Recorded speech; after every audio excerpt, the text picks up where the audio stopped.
Hello guys, welcome back to Yavanapriya YouTube channel. ఈ వీడియోలో మనం ఈ కంది చేను చూడబోతున్నాం. ఇగో మీరు కనిపిస్తున్న ఎల్లో ఫ్లవర్స్ ఉన్నదంతా కంది చేను అనమాట. అండ్ నెక్స్ట్ ఇవి వంకాయ మొక్కలు రీసెంట్గా ఉడిచాము. అవి కనిపిస్తున్నవి చిన్న చిన్న మొక్కలు, వంకాయ మొక్కలు ఇంకా పెద్ద అవుతాయి. అవి నెక్స్ట్ వీడియోలో మీకు ఎంతవరకు వచ్చాయో చూపిస్తాను. చూడండి, ఆ చివరి వరకు ఉన్నాయి కంప్లీట్గా వంకాయ మొక్కలు అనమాట ఇవి. నెక్స్ట్ ఇవి చిక్కుడు మొక్కలు అనమాట. చిక్కుడికి చిన్న చిన్న మీరు చూడొచ్చు, అవి ఇంకా కొత్తగా రాలేదు.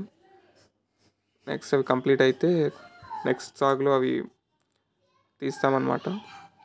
చూడండి, అవి కూడా అవంతా చిక్కుడి పాదు అనమాట అది. నెక్స్ట్ ఇవి వీరపాదులు. ఇవ్వండి ఆ వెదురు బొంగల సాయంతో వీరపాదు అది. అండ్ నెక్స్ట్ ఇవి ప్లేస్ వేస్ట్ అవ్వకూడదని చెప్పి కింద తోటకూర వేసాం. అండ్ ఆ పాదుకి సపోర్టివ్గా పైన పందిరి వేసాం అనమాట. ఇంకా కన్స్ట్రక్ట్ అవుతుంది అది. ఇది కన్స్ట్రక్ట్ అయ్యాక దీని మీద నుంచి పాదు అనేది వెళ్తుంది, చిక్కుడుకాయలకి బీరకాయలకి పనిచేస్తుంది. ఇది water way, through this water వెళ్తుంది అనమాట. ఇదంతా మన సింగిల్గా చేస్తున్నాం కాబట్టి కొంచెం అన్ఆర్గనైజ్డ్గా ఉంటుంది. కొంచెం ఎంప్లాయ్మెంట్ని పెడితే నీట్గా అవుతుంది, బట్ అది మనకి అవుట్ ఆఫ్ బడ్జెట్ అవుతుంది కాబట్టి ఒకళ్ళమే చేస్తున్నాం ప్రస్తుతానికి. చిన్న ల్యాండ్ కాబట్టి, చిన్న ఫామ్.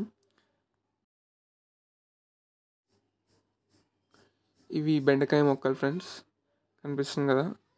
ఇది బీరకాయ పాదు చూడొచ్చు మీరు, చిన్న బీరకాయ అనేది మొలిచింది. ఇంకా కంప్లీట్గా పెద్దది అయితే వాటిని విత్తనాల కోసం వాడతామన్నమాట. అది ఈ రోజుకి ఇంతే గైస్. నెక్స్ట్ వీడియోతో మిమ్మల్ని మళ్ళీ కలుస్తాను. Thanks for watching. Please subscribe to Yavanapriya YouTube channel.